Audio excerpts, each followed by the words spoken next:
Gracias, jóvenes. Gracias a Matthew. En esta parte es necesario resaltar la participación de Matthew Cruz, Jonathan, Grecia, Joel, Moisés, Cristian Calderón, Alexandra, John y todos los que han hecho posible que el doctor Carlos Barros exprese su visión sobre la historia del futuro. Y entonces allí nos encontramos con varias coincidencias con el doctor. Una de las coincidencias es el acercamiento que estamos desarrollando en el marco de la investigación histórica. Y ese acercamiento es metodológico. En el marco de la metodología de la historia, pues observamos que las estrategias aplicadas en el siglo XIX, por no decir el siglo XX, han tomado un viraje totalmente. O sea, ya no solo tomamos en cuenta las fuentes escritas, sino más bien estamos tomando en cuenta las fuentes iconográficas y las digitales, además de toda aquella variedad de evidencias que el hombre deja para construir la historia. En ese marco metodológico también coincidimos que la historia, si bien iniciada en el siglo XX por la Escuela de los Anales y luego fortalecida en cierta etapa en la escuela positiva, ha dado un viraje en los últimos años del siglo XX y siglo XXI, una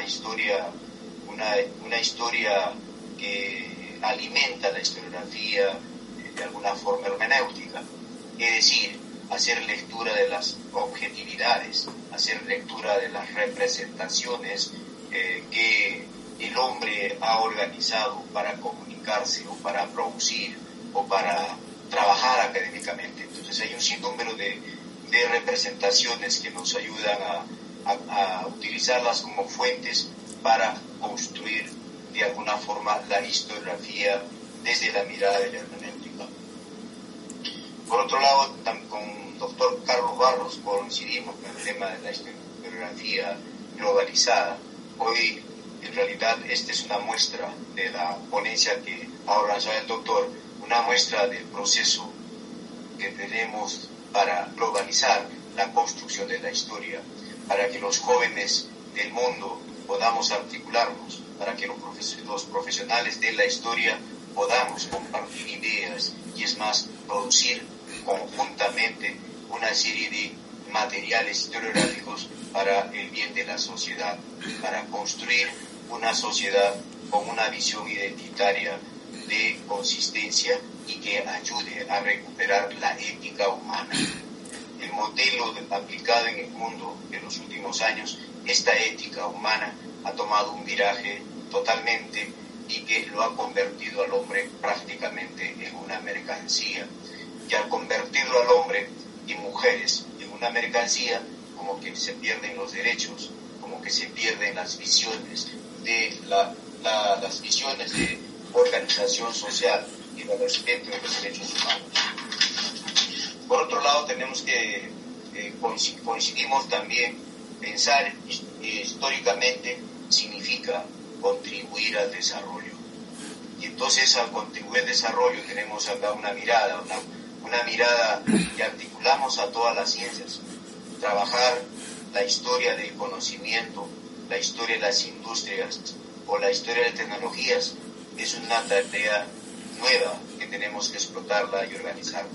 De esa forma, al tener ese conocimiento podemos estar dando explicaciones cómo han ido masificándose las tecnologías y cómo se ha ido explotando en el mundo esas tecnologías y utilizadas como una mercancía altamente rentable, y que el mismo discurso universal ha hecho que lo consintamos como una cuestión mística, como algo inalcanzable. Sin embargo, estamos demostrando, solo con esta conferencia, por ponerle ejemplo, que no es místico. Las tecnologías las podemos, si están al acceso del ser humano, al acceso del historiador fundamentalmente, entonces nos articulamos y construimos una visión muy fuerte.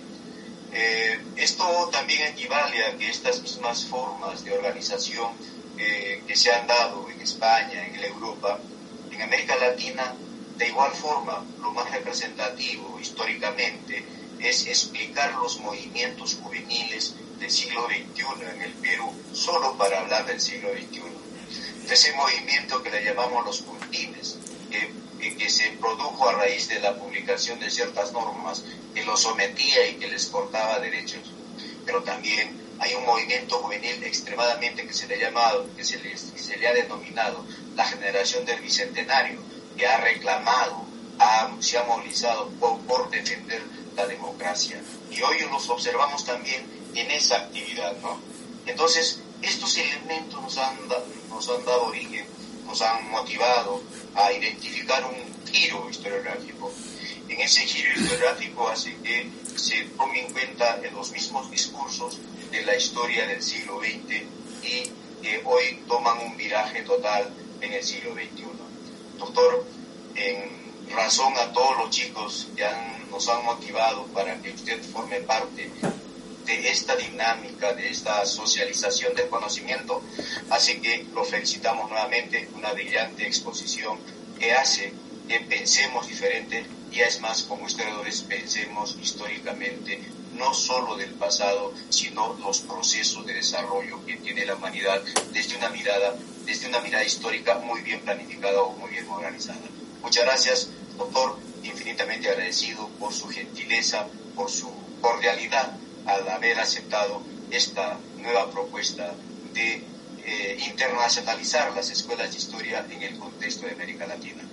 Es una muestra significativa y estoy seguro que esta no va a ser la única vez, sino más bien usted, con su característica que tiene especial de personalidad, también nos estará acompañando en los próximos años o en el futuro con actividades académicas de mayor realce y tal vez presencialmente. Doctor, muchas gracias. En realidad los chicos están muy preocupados en organizar el segundo Congreso Internacional de Estudiantes de Historia y eso hace que estén construyendo la antesala para de esa dinámica. Infinitamente agradecido, doctor. Un fuerte abrazo. Muchas gracias.